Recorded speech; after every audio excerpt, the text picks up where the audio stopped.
So today I'm going to be talking about our belt loader we have here at Athens Ben Apps Airport. I'm going to do a quick walk around and just show you everything.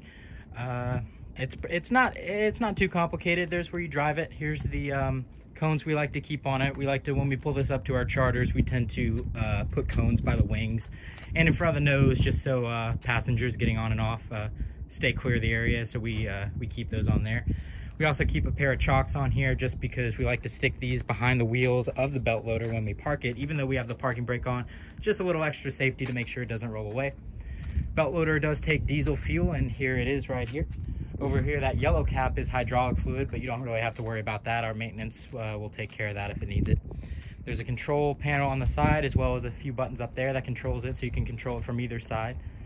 This side here, as you can see, there's bumpers on this side, and there's bumpers at the front too, so that when you pull it up to an aircraft, you don't damage the structure, hit it too hard. So it runs on a 12-volt battery, which you can find right in here. Sometimes if it hasn't been run in a while, it'll need to be charged, and you can just let our maintenance guy know, and he'll take care of that.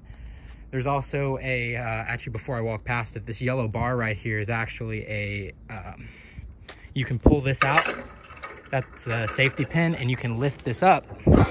So as you can see now, we got a rail guard. So if you need to walk up it, or if you need a guard for luggage, we typically don't really use that though, so we'll just keep it down most of the time.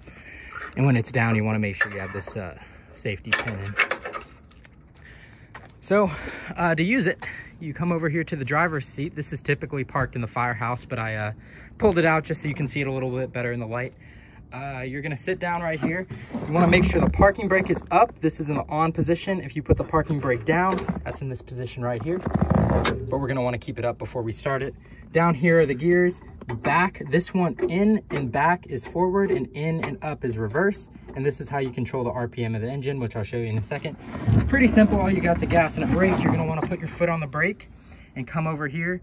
To start it, you start it just like you start a car. This is the on position, and that's the start position right there. So you'll turn it and hold it till the engine's running, and then let it go.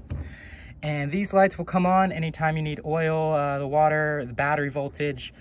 Typically, you don't really have to worry about these lights. This is the parking brake light, so this will be on when the parking brake's on. And I'm going to show you how to use it, but it actually has a good diagram right here of how to use it. These are your headlights out in front, which are pretty bright. They're out here. You want to have those on at night when you're driving these around, especially for late night charters, so people can see you. And then these are panel lights that illuminate this, but you typically can see that pretty well, and you don't have to illuminate it. So I'm going to go ahead and start it up.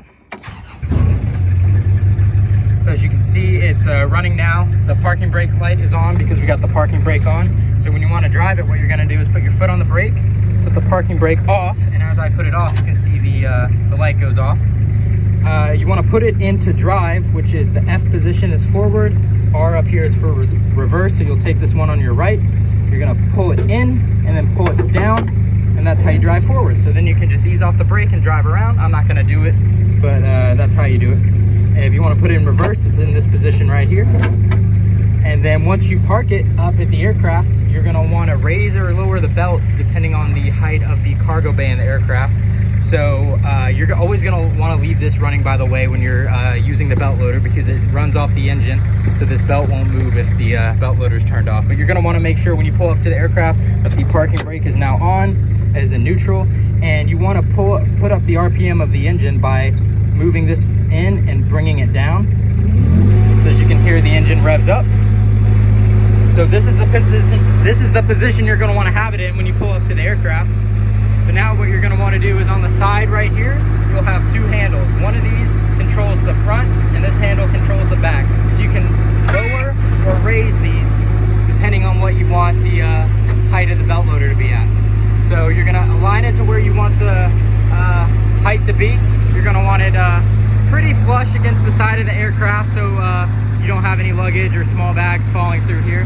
When you're ready to start it, you just press the button in the direction you want the belt loader to go. So if I press forward, now the belt loader is rolling forward, and you can start throwing luggage on it there. If you need to stop it for any reason, you can have the stop button right here. Or if you need to stop it in an emergency, there's a big emergency stop button here. You can just slap that, and that'll cut it off. And if you need to go back the other way to unload it, you're going to press that button right there and stop it right there. And the person up here loading can control it. There's also one on this side, and then the person down here can also control it. Typically, if it's coming at you too fast, or if they're not spacing the bags, you're gonna wanna stop it for a while, let yourself catch up before you keep it going again. And that's why there's a control on both sides. So I'm gonna turn this off. And the belt speed is directly dependent on how hard the engine's running. So right now you can see I turn the RPM back to what you would keep it on when you're driving it. And if I try to use the belt now, you can see the belt moves a whole lot slower. So typically when you're loading, you wanna have it at a higher RPM so the belt moves faster. So I'm gonna go ahead and stop that.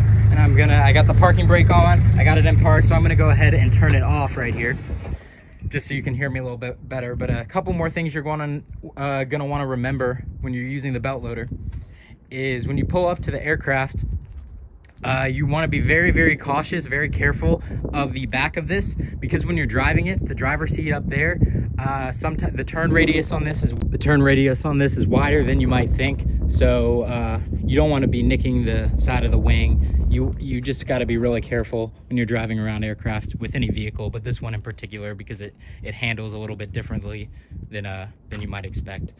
But aside from that, that's pretty much it. And that's how you use the belt loader.